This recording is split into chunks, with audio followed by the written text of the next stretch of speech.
Hello and welcome to another edition of A Lot of Help with James Lott Jr. I am James Lott Jr. with two T's, not one, and we are here talking to people who are here to help you in some way or another. And this person came across my emails, and I was like, sure, let's have him on the show because he's doing some great things. He's a financial planner, which we all need, well, of course. Bank on yourself. For some reason, that title, I'm going to talk about what that means. I like that title. Like, it has several meanings. That's why I like it. He's in Chicago, one of my favorite cities, and I miss not being there right now. I go to Chicago like 10 times a year, but COVID stopped kind of all that right now. But I miss Chicago, great city. He does, so what he does, and we go get some more detail on what he does. You know, he has an MBA. You know, he's smart. He's gone to college. You know, he's good. Finassetprotection.com is the website. He helps high net worth individuals, real estate investors, business owners with tax favored wealth preservation and growth.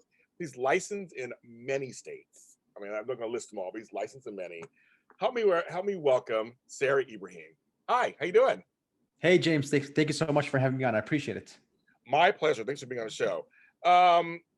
Actually, when someone mentions like what you do, and they start listing like he does this, he does that, he does this, he does that. I mean, you're a young man. How does that feel? It feels good. It was just like, how do I say this? It's a hard work, and I'm still developing. I haven't made it yet, so I'm still in progress. Yes, well, you're both. You're in process and progress. You're both. I like that. No, I mean, because you graduated with your master's 5 years ago. Yes, yeah, correct. Congratulations. That's a great accomplishment. And you like business, don't you? You like business. Yeah, I love business. Yeah. So were you one of those kids that was into like money making ventures? Or you always try to think of what you're gonna do? Were you that kind of kid? I was the kid that in school I would just have a piece of paper and calculate, like, if I worked X amount of hours at a job, how much would I have? How much money would I have? What could I do with that money? Like in the middle of biology class, I would have that on my paper. I would get in trouble too. Like, but teacher, I'm actually working on something good. No, I know it's not biology, but I'm working on something good for my future. I love that. I started working at 15 years old. I wanted to work. I was one of those kids, those strange kids who was like, when can I work? And at 15 at the time, I had to get permission from my mother. I had to get a permit to get my first job. So I was always I grew up poor. So I wanted to make my own money. I wanted to make my own money. I wanted to get my own thing. So you just saying that sparked that for me. I think that stuck with me the rest of my life. I like working. So I guess for you too, you must like working. Mm-hmm. Yeah, definitely. Way more than school, for sure. I know. But we did school though. School's important. Education's good for stuff. Yeah, that's true. Well, hey, let me ask a question. And it's just that just came out of my brain. What is one thing you learned about yourself by going to college? I mean, this is going to sound really weird, but I learned how to learn. I learned the process of learning, not necessarily the subject matter, all that. So most of that stuff I forgot. Yeah. But necessarily, like, how do you understand something? How do you learn it the best way you could learn it? Because everybody learns differently. And I kind of struggled in school. Like, I didn't like the traditional ways of learning didn't really apply to me. I didn't like them. So I kind of, in college, especially and grad school, that's where I kind of learned how to learn. I learned, for example, by switching from morning classes to evening classes, my grades shot up. That was just something, an experiment I would have never thought about, you know? Another thing too is like, I could never do homework at home. I don't know why. But I would do homework. I would drive to school and do homework there. I would never do any homework at home, or else I wouldn't do it at all. So I kind of started to learn how to make these like small tweaks to improve, grades and improve everything. And then from there, and I was never really big on grades, but it was from there that I was like, all right, you know what? When I go on the real world, this is what it takes. You experiment, you try different things out. What works, you keep, you improve it. What doesn't work, just cross it out. Don't even try it again, and you have to kind of like play and figure out exactly what happens, especially in business. Business is all about like data and collecting information and figuring things out, and testimonials and surveys to figure out what's working, what needs to be changed. And that's kind of like the biggest thing I learned from school. That's great. Also, what you learned is how to adapt. Yeah. That's very important in business and in life, adapting to the different changes and waves, right? For sure, absolutely, yeah, definitely, I agree. Now, when you were a kid, were you the type that was very inquisitive? Did you like? What were some of your favorite classes? We just mentioned obviously biology wasn't one of them. So what were some of your other favorite classes? Right? That wasn't it. But some of the other, what were some of the classes that you were drawn to? So my senior year in high school, I took personal law and business law. I loved those courses. It was kind of like, very basic law, not like actual like legal Yeah. stuff, but I loved it. Just like the intro to it. Like, this is a corporation, this is an entity, this is separate from a person. That right there was like so attractive to me. Like, just understanding, like, because it was different. My whole life was math, science, history. I love history too, but it was just a little bit different. I loved like the business parts of it, like law. Those were my favorite courses to take. And then, of course, what's actually ironic, James, is that when I went to college to get my undergrad degree, it was actually in criminal justice. Oh, Uh, okay. All right. yeah, exactly. Yeah, I wanted to be a lawyer, a criminal defense lawyer. And I got my bachelor's, and I was also thinking about becoming a police officer, but I was like, nah, that's not really, I didn't see myself doing that. Yeah. And then after I graduated, I was like, I wanted to be a lawyer, but I was like, still, I'm more attracted to business more than the law part. So I got my MBA after that. But wow, yeah, like there are like 10 things you want to do. It's crazy. I love that. Yeah. Wow. I'm not picturing you as a criminal justice lawyer. You probably do really well. You'd be fine if you did that. But here's what's so funny. So when I think of insurance, insurance has law. It Mhm. has measures and bills and regulation. There's a whole thing there. So it is actually um, intensive in that way, learning different, like you have to know all your stuff. And I know you're licensed in property and casualty, health and life. So you have to know all those things, right? Yes. So in a way, you're still doing kind of that, but you also are working with people, and it's still their business. So in a way, you kind of, it's all working. The things you were into just didn't going into insurance. Yeah, exactly. Yeah, it's still connecting together, but it's definitely, like, I would say 90% of what I do is people driven, people oriented, and then 10% everything else, insurance, law, accounting, everything else. Yes, I do. I was telling you before. I mentioned briefly before the show. I used to work in insurance for the Big I of California. They're now called IAB Cal. It used to be IAB West back in the day. Did for 11 years. I have certifications in agriculture and farm insurance. But I now 11 years later, I work for them doing a podcast for them, where I interview insurance professionals in California. So I know personally that insurance is a great industry to go into. First of all, it's a great industry to go into. It's always needed. Hmm. Anybody can use it of some sort. Um, but I always mention, you just said it just a second ago. I want you to emphasize this. I said, industry is a people-oriented industry. It's about networking, connection, and even your on the business side, but on the people side, and the client side, it's about connection. And I mean, isn't that the truth? It's like the insurance really goes down to trust and people. Yeah, absolutely. It's like clients can go to any company, any agency. They go to you specifically because they want to work with you. They see a future with you, and that's why they're dealing with you. But other than that, I do insurance more as a tool. I'm not too crazy about insurance. I can care less about it, but it's a tool that's needed. And I'm number one, I consider myself a problem solver. So I'm pretty much finding people's problems and then using insurance as a solution to that. And clients know that. The clients that I work with, they know that it's more about solving their needs and solving their wants. And I think that this right here is applicable not just to insurance agents, but to all professionals. Whether you're a lawyer, whether you're a doctor, you're an engineer, you're an architect. I think that those should be just tools in your tool belt. And it's people first, their problems first. You solve their problems, and you get paid for doing so. And the bigger the paycheck, I'm sorry, the bigger the problem, the bigger the paycheck. True. Explaining to people because my people, this is not an industry podcast at all. I'm saying Yeah. that I have those. It's not it. So for my listeners who are watchers who watch this, explain to people in basic terms, what is a financial planner? Oh, okay, yeah. Basic terms: somebody who helps you with money problems, somebody who organizes, who identifies some problems you're having and helps you solve them, and also somebody who literally helps you financially plan. For example, like for if you have kids, saving for their college savings, or for your retirement. Like if you're 40 years old, what's going to happen when you're 65 years old? How are you going to keep making money when you're not working anymore? That's something a financial planner would be able to help with. Yes, and that's what you do also, right? Correct? Yes, exactly. So I'm the CEO of Financial Asset Protection, and it's a financial services firm in Chicago. And our our company is based off of the infinite banking concept. And what That's is our prime. Yeah, so that's our primary niche. And the infinite banking concept is the utilization of dividend paying whole life insurance. So that means that whole life insurance has two parts to it. It has the life insurance part, which is important, of course, but even more important is the cash value part, the living benefits. This is the part of the policy that you can use while you're still alive, and you could use that for business purposes, for retirement planning, for if you're a real estate investor, for whatever you want. And that's what we help clients with. We help them structure these policies to have high early cash value and to keep building up the cash in the policies and to use them for whatever they want. It's also similar to the bank on yourself concept. Both are similar, just have different trademarks.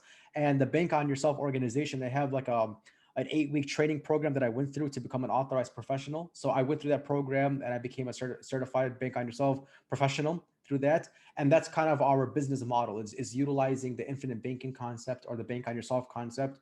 And it's even niched down further. We work with a lot of real estate investors and business owners, people who are looking for liquidity, but at the same time, they want their money to keep growing for them. So it kind of solves both those problems.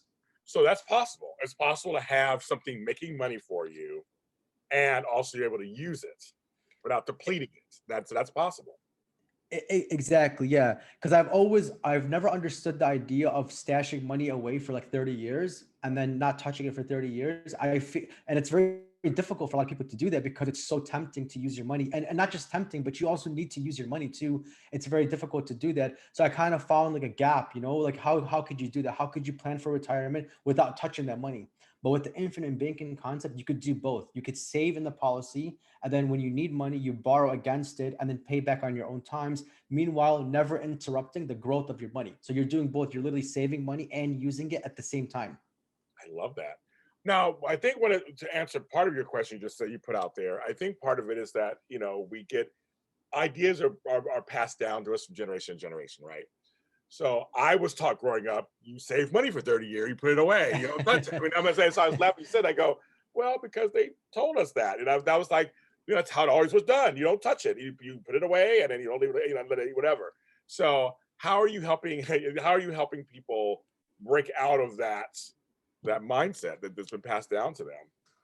Well, yeah, it all starts with that one word, mindset. That's sort of the key things. It's the infinite banking concept and the bank on yourself concept. It's not something like you could just, buy it in one day or use it in one day. It's something that you have to kind of understand. You have to read books and listen to podcasts and you watch YouTube channels about this to kind of really understand and get a good understanding of this, because it's something that it's the opposite of what we've been taught, and to take it a step further, we've all been taught to save money and also to invest, believe it or not, to invest in the stock market.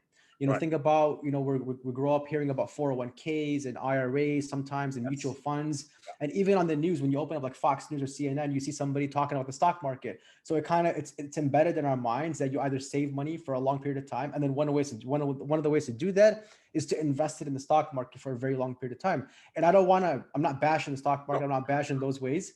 I'm just saying that there's better ways to do so and more predictable ways, because as you could see, it's not always guaranteed that you're going to make money in the stock market. No, not at all. Yeah, so like there's gambling, sure, but not always guaranteed. No.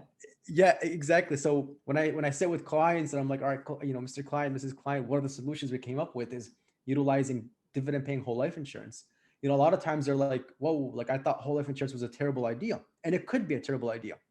If it is structured poorly, it could be a poor idea. It could be a bad idea because the cash value might not be properly structured, and it might take a long time for the cash to grow, and which would make the policy illiquid. It wouldn't make it liquid enough for you to use it. So it is yes and no, but it all starts with the mindset and the client's understanding. Like, it's okay that some of the things we've been taught have been wrong. That's fine. Everybody's kind of grown up that way because we weren't raised by financial advisors or financial planners. We were raised by people who just listen to some of them, and that's what I love most, is kind of having the mindset shift. Again, it's not necessarily about buying a certain product or selling a certain product, but it's shifting mindset. It's thinking from a consumer to thinking like a bank. And the reason why I say that is because banks actually use whole life insurance. They have billions of dollars in whole life insurance.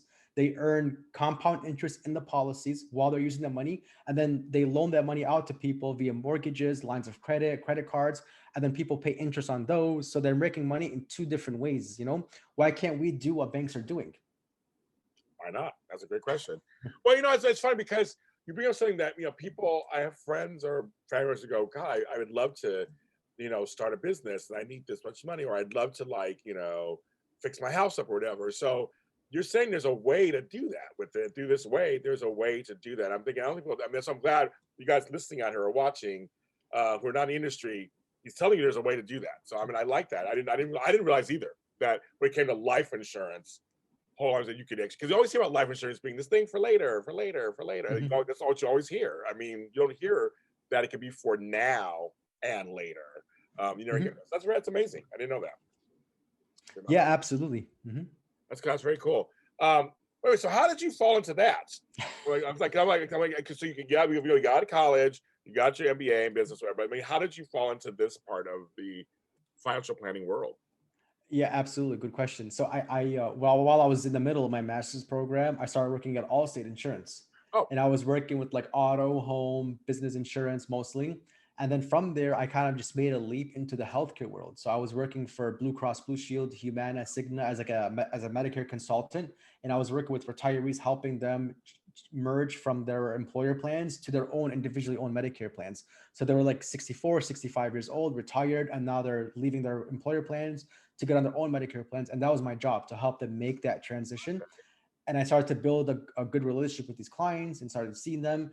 And one of the clients asked me, he's like, "Hey, can you help me with life insurance, but with cash value in it?" And I kind of knew this from my licensing, from my life insurance license. yeah, I had to do my life insurance license, but I had never been involved in it. I never consulted on it at all. I had my license. yeah. So I said to the client, I'll do more research on this cash value life insurance thing and I'll get back to you.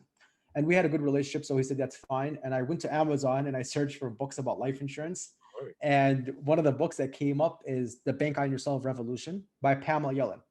And the book pretty much talks about the bank on yourself concept, utilizing the cash value. The author, Pamela Yellen, compares the whole life policies to 401ks, IRAs, investing in the stock market, mutual funds. And it started to open up my mind. I was like, wow, there's a lot of problems in here that people have right now that, some people have already gone. For example, people who have money invested during 2008 obviously went through all of that. They lost a lot of money, but also the newer generations who started investing money now, they haven't experienced 2008. But for sure, it's not a matter of if another 2008 will happen, it's when it will happen again. And by that, another recession or market crash. So I was like, a lot of people need to know more about this. This is some serious stuff. And I think the best part about it is that there's alternatives. There's ways to make it better. And I ended up buying my own policy, my own bank on yourself type whole life policy. And then I also, like I said, I went through an 8-week training program of theirs and then became like an authorized professional. And that's what got me here today and brings me here today. Wow, that's very cool. Okay, got that. I got your timeline. I got it, and I got connect all the dots. Got it. I want to ask you. So, also, people on my podcast also want to know the day in the life of someone like you. I know that these days, for everyone, it's been different because of COVID and all that. And I don't know how Chicago is. I mean, LA, they're shutting everything down again. I don't know how Chicago is, but how have your days been this year, or at least the last like 8 months? Yeah, so most of my work was already virtual before Okay, before the COVID. good. Yeah, but lately though, it's been taking a twist, and in that, it's been guest podcasting. Believe it or not, I've been doing like 2 or 3 guest podcastings a day. See? He's the man, you Yeah. guys. I asked him to come on too, so I mean, apparently we want you on. So yeah, very So good. yeah, thank you. I've been doing this, pretty much all day long. I'm prepping for the podcast. I'm on the podcast. This is how I spread the word about this concept, and it's mostly from home. About 99% of my work is done at home in my home office, and then 1% I went to go see the client today for a morning appointment. Sometimes that happens, and that's kind of the day in the life of my work. It's a lot. It's similar for a lot of insurance and financial professions. It's a lot of virtual work. Either they're in the office working virtually or they're at home working virtually, Yeah. because a lot of it is done. Do you have a nice setup at home for your home office? Uh, Yeah, is it kitchen table? So I'll give you a little bit more information. I live in the city of Chicago, and for those of you who don't know, Chicago, it's like kind of like New York City. Apartments are really small, and there's a lot. I live in a building with like 500 units. So I don't have fully professional office yet. But I will. I'm talking again. I love Chicago. I go there a lot. There's a lot of tall buildings, folks. There, a lot of tall buildings. There is. Yeah. That's so funny. That's why I kind of said it. I had a feeling you were not living in. Yeah. But it's the thing. I bring it up also in a sense because I know a lot of us. I'm working from home now. I mean, everything is hot. I mean, my camera's over here and my ring lights over. I mean, like I have stuff you can't see what's going on behind the curtain, so to speak. There's stuff going on. But I was just curious because a lot of us have to work from home now. I mean, really, we just Yeah. have to. We have to make that. We got to make it work somehow in our spaces. Mhm. So wait, so you're married too, right?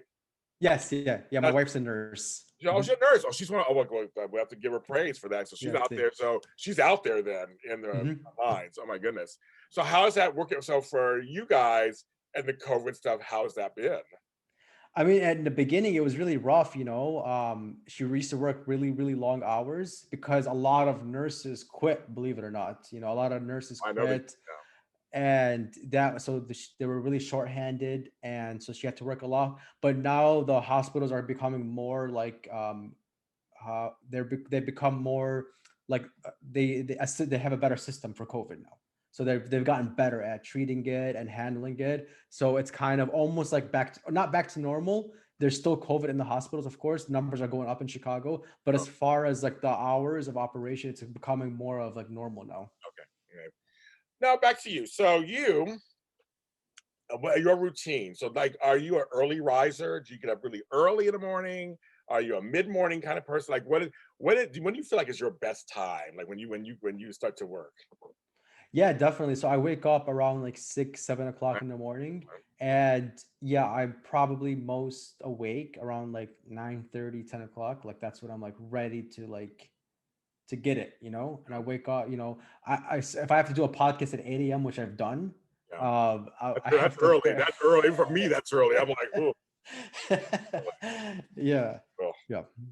I did one at 7 the other morning because she was in Oh wow. Chicago, actually. And the only time I could get her, we had this weird, because the holidays, weird. I really wanted her on the show.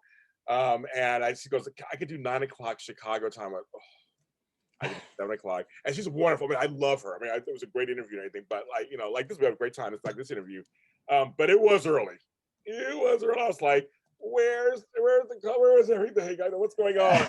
I had to find my voice. Ooh, I was like, oh, this is so rough. But so me, I can run like you. I can run 6 o'clock in the morning, but I meditate in the morning. I meditate for an hour in the morning. So, do you have any kind of do you work out? Do you have rituals? Anything you do during the day at all?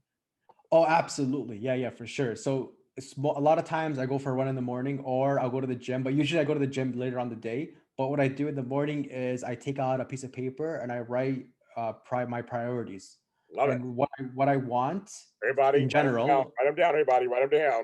Yeah, and I do this every day, 7 days a week. What I want out Love of that. life and how I'm going to get there today. What pieces am I going to do today? What tasks am I going to do that are aimed at that objective? So identify the want, and then small tasks to get to that every day. And I started doing this for about a year because previously my objectives would always change.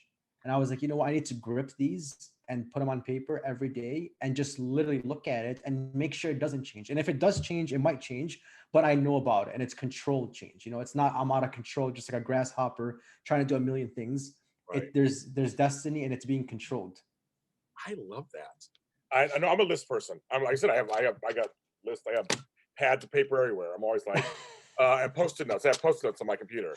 Yeah. I like lists because for me it's freeing. And if people think we're writing a list, no, it's free because I know what needs to be done. I know what I would like to have done and what I want to accomplish. And I'm a visual person. It's like you are Yeah. very visual. So I see it and I just check it. And it's a sense of accomplishment too when you check it off.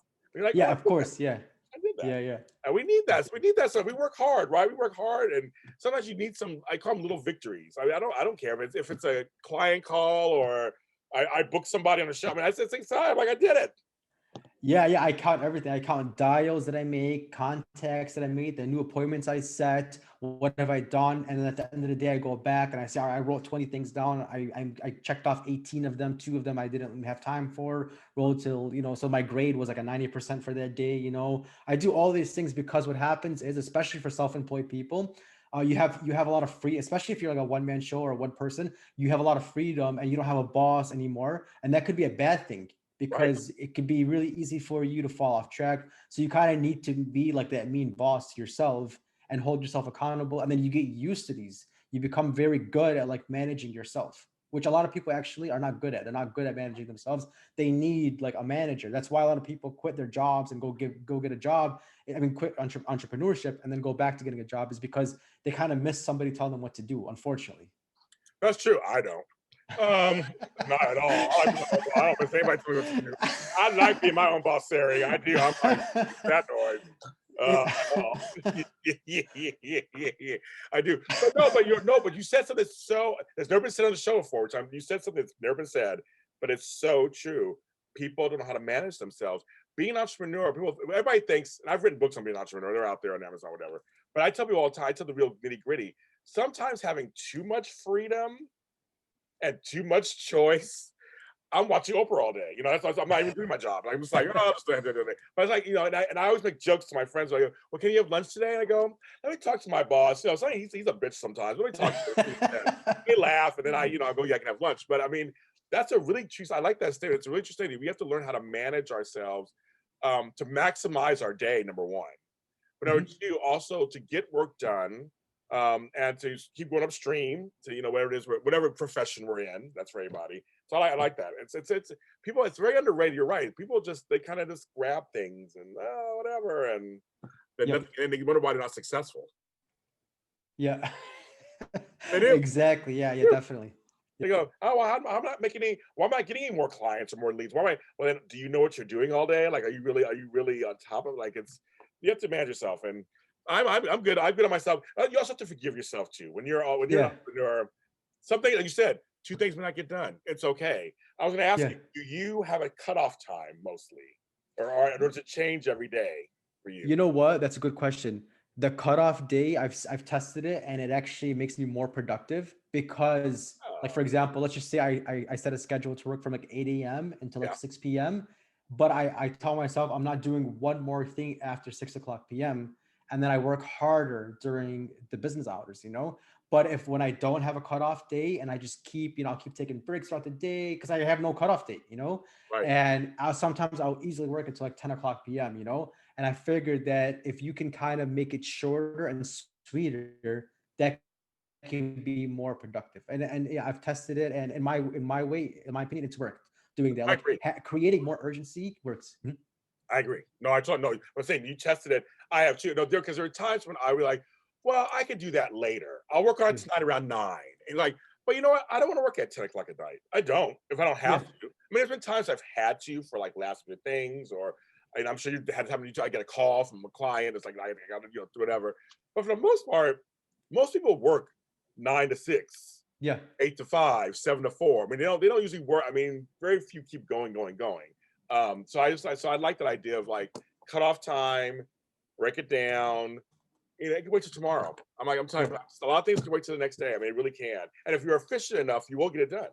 Good enough. Yeah, exactly. I figured that the most productive thing to do is just to keep your schedule full during business hours, just to keep it like jam-packed, because the spaces in your day, that's what can cause you to get distracted and to drift and do other things. But when you have like a packed calendar, then you're gonna work harder, and then you kind of like you have the evenings off. You want to give yourself rewards throughout the week and throughout the nights, because you don't want to get burnt out. That's even worse, than we're hard. So I completely agree with that. Okay, so Sari, how is your financial situation? So, no, I mean that in a sense like don't tell me your business. Like, oh, this is yeah, how my life is. I want your bank account numbers, but I mean like you do this for a living. So, yeah. so I get asked this question all the time. Like, well, when it's your turn to do your stuff, like, how do you balance that? Because you have your own life to financially plan, and you and your wife and whatever you have to. So, how's it for you with that balance of your stuff plus work stuff? Yeah, that's a good question too. That's, like it's because it can't always just be work. There has to be the social life, there has to be the fun time. And it comes down to, I know it's going to sound really cliche, but it comes down to time management. Managing your time and even managing the fun things too, the social. I mean, it's kind of hard to have fun nowadays with everything being closed, but Yeah, it's managing those times that makes it work. And also too, one saying that I heard from this when I was working with this company as a financial advisor, one of the reps asked this financial advisor for advice. He's like, hey, how do you manage a business and work really hard and exceed your goals but still have time for your friends and family? And then he said, it's not the quantity of time, it's the quality of time. You don't have to spend hours, Agree. a lot of time with family, but the right time and the right place, and that's where time management comes in. I agree with that. I give that advice to my mentees. I go, well, there's not really a full balance. Just doesn't happen. I mean, when you're an entrepreneur, just don't full balance. But what you do is you try to be there for the really important moments, or Mm-hmm. sometimes the smaller moments. Sometimes it's either or. Yeah. Sometimes like just somebody said, I just need you on a Saturday. Like just come by on Yeah. a Saturday with your friends. It's a great thing to have a Saturday where you just talking around, drinking or whatever you do, and hanging out.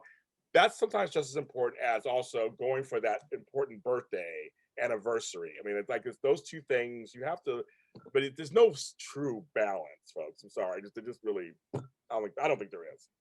Yeah, I don't think so, because you're not always gonna have plans for Right. fun things, so you might as well kind of fit in some business there, and then when there is, you have time for that now. So yeah, I agree with you. There is no necessarily even balance between everything. Do you come from a big family? Yeah, I'm the second oldest of five Okay. siblings.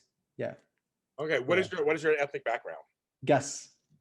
Okay. I'm like Ibrahim. I'm trying to think. Because at first, when I looked at you at first, I was like, is he Greek? No, I was thinking at first. I was thinking that's like that. Yeah. I was like, no, Ibrahim. I'm trying to think. Israeli? Close, really close. Oh, Jordanian. Yeah, close. I'm actually Palestinian. So my Yes, parents are from the Middle East. I was getting that. I was that area, that region. I was in that region. Yes. Yeah, and James, I'm really glad you asked me this question, because out of like the 50 podcasts that I've done, I've never talked about this before. So yeah, so my Yeah, it's more. parents, I'm happy. Okay. so Yes. my parents are from the Middle East, from Palestine. I was born in the States, so I grew up Okay. to immigrant parents.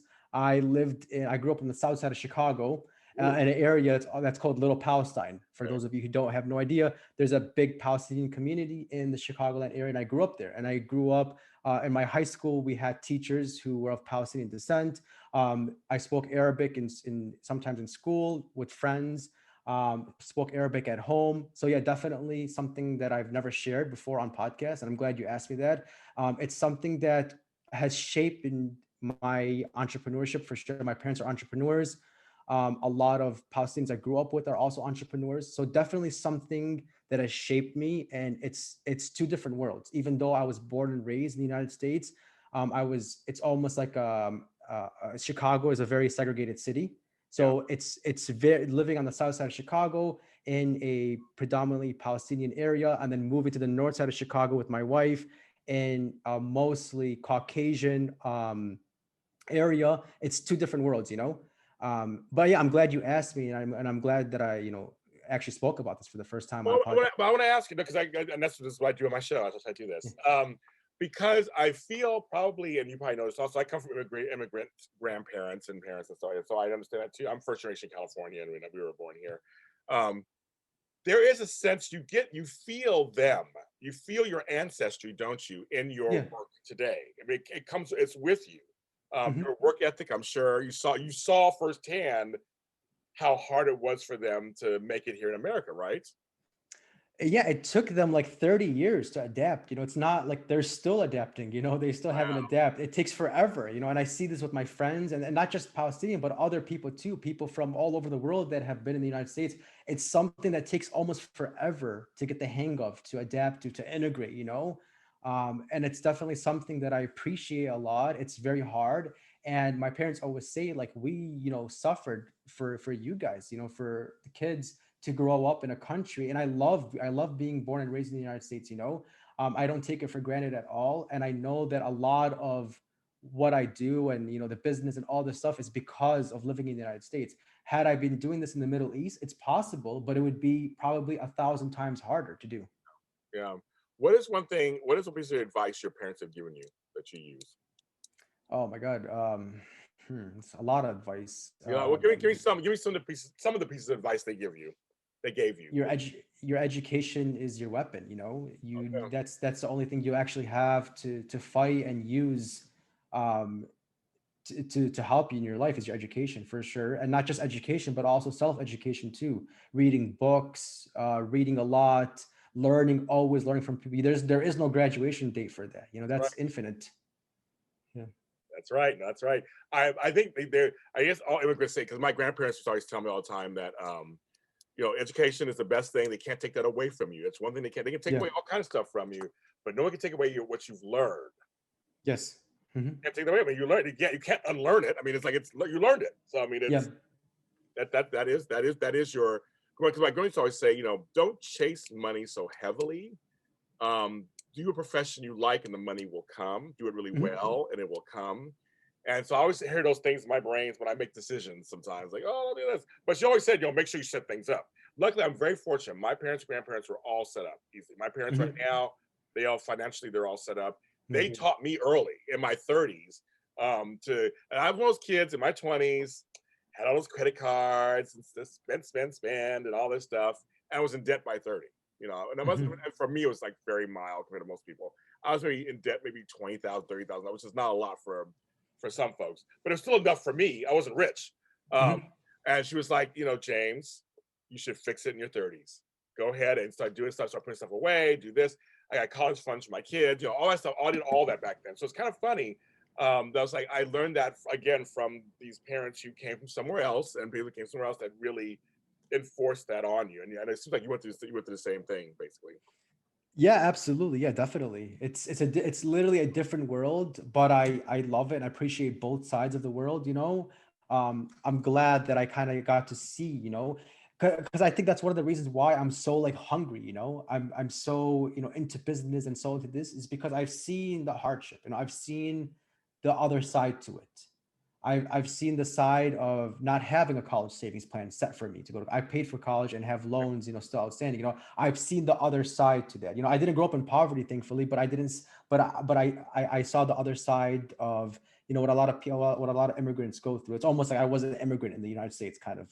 Mhm. The thing is, you weren't born with a silver spoon in your mouth, as they say in America, Yeah, yeah. but you had to work on yourself. I mean, same here. There was no when I went to college back when dinosaurs roamed the earth and we typed on typewriters back in the 80s. So I mean, I paid for my own. I mean, I see. I'll tell you a little something. It's kind of funny. So my stepmother at the time taught back then. You would get these books, these big, thick books full of grants and scholarships, and you went page by page and you try to find what you could apply for. Yeah. You applied for them. And I did. I remember it took me a month to get through that book. And I applied. And I'll tell you something, I have no student debt because I actually paid for most of my college from my jobs that I had and those grants. Oh wow. But it was like that whole thing of research, getting in there. Again, I wasn't really, I didn't know about college funds back. I mean, I don't know if they had them back then. I mean, maybe they did, but I don't even know if they had them back then in the 80s. But it was just kind of like when I found out about them, when it came time to my kids and grandkids, I was like, ooh, let's do this now then. Because I found out then this is what, because I don't want them to struggle what I had to go through. And of course, it's more expensive nowadays than it was back then.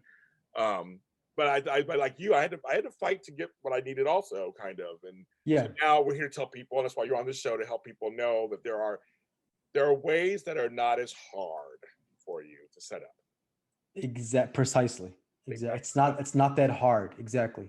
that's It's just knowing how what the strategy behind it, it could make a huge difference, a huge impact in people's lives. what should people look for in a finance? Because I mean, I know you're available and stuff, but Yeah. just in case you're not available or whatever, what should people look for in a financial planner? Okay, in a financial planner, number one, whether they are captive or independent to a particular organization. Like for example, let's say and I don't want to, for legal reasons, I don't want to give actual names, but No let's problem. say there's ABC mutual fund company. You want to make sure that a financial planner, are they captive to ABC mutual fund? What that means is, could they only sell ABC products, or are they independent? And I think, in my opinion, it's better to be with somebody who's independent because they can go through different options for you. But the person who's captive to ABC mutual funds, the only thing they've known and understood is mutual funds through ABC's company. That's it. They can care less about other things. So if you come to them and say, hey, I saw this one other option would save money, they might either tell you, I don't do that, or even worse, what they'll probably do is say, don't, just stay away from that. Our products are way, way, way better. Look at, you get 9%, 10% every year versus 2% every year. And then you're gonna be, okay, it's because they're a captive person. So that's something you want to look for. And then also you want to look for too is, are they asking you the right questions? When you go to a doctor and you walk into a doctor's office, what comes first? The diagnosis or the prescription? So you don't walk into a doctor's office and the doctor's like, hey, I got this prescription drug, it's really good, it's going to help you out. The doctor doesn't even know what's wrong yet. They have to ask questions, like, what's wrong? You have a headache, whatever, how long have you had this for? Okay, they have to kind of diagnose and figure out and then prescribe it. Same thing with financial planning. You can't, if a financial planner comes to you with an idea, how could they prescribe that when they don't even know your financial situation yet? Did they ask you how much money you make? Did they ask you how much cash flow you have? Other retirement plans? Do you own real estate? Are you already invested in the stock market? When do you want to retire? Do you have a business? Do you invest in businesses? Do you have kids? Do you have grandkids? All these things they have to take into consideration. So if they're not asking you all these questions, it should be at least an hour of questions and kind of understanding. If it's not there, then there's something wrong. Then it means that they already have the prescription in mind. That's what it comes down to. I like that. And that's what we'll end with that. Sarry, you have to come on the show again another time. And if I ever get to Chicago, oh yeah, you got to have lunch or dinner or something. Oh, for sure. Definitely. You're a great guy. So tell people where they can find you if they want to hire you for your services or anything. Tell them where they can find you. Yeah, so you can go to my website, finassetprotection.com. It's FIN assetprotection.com. And then you can schedule a free appointment, and all my consultations are free. I get paid directly from the insurance companies I work with. So I don't charge any consulting or professional services fees. Nice. Okay. And I'll put that in the description, folks, so you guys can go there and do that. Okay. Thanks for being on the show. Thank you. Thank you so much, James. It was a pleasure being on. Good having you on the show. I'm James Lott Jr. A Lot of Help is my life coaching business, which I do, and I can go to lottofhelp.com. Again, it's Lott with 2 T's, not one. I'm not a parking lot. I am a Lott, Lott, of help.com. Go ahead, you can see my rates and what I charge and everything that I do there and the services I do there. JLJ Media is my other company, which is I do over 35 shows, from audio dramas to Star Wars. I do all kinds of stuff and everything in between. Go ahead to JLJ Media on YouTube and follow that. And also on every streaming audio platform, from Spotify to iHeartRadio to Apple, Google, Deezer, Podcast Addict, I'm everywhere. Just type in JLJ Media and you'll find shows like this and this show too. Please, if you think someone should hear this and see this, pass this podcast on to someone else. Let them know what's going on. And if you want to get in touch with Sarry, but you're a little scared, you can contact me and I can broker something together or whatever. So I just want to be not sure. We'll work something out and I can work it out for you also. But I want people to be financially sound. That's why I brought him on. I want people to know that there are options out there that you may not hear. There's things I didn't even know, which I learned today. So I know some of you out there feel the same way. So there's options out there for you, because I know it's a difficult time right now, but we are alive. We have many more years to come, hopefully. We want you financially sound as we get older, right? And as everybody grows up. I'm James Lott Jr. You can follow me. We're all James Lott Jr. is sold at James Lott Jr. on all social media platforms. It's everywhere. And on TikTok too. I'm on there also. So I'm a TikTok star of some sort. All I do is talk to people. I don't even do anything. I don't do any of the dancers or nothing. But go ahead and follow me there for advice on organizing and life coaching and all kinds of stuff on there too. Everyone, please stay safe, be compassionate, and have a great holiday season.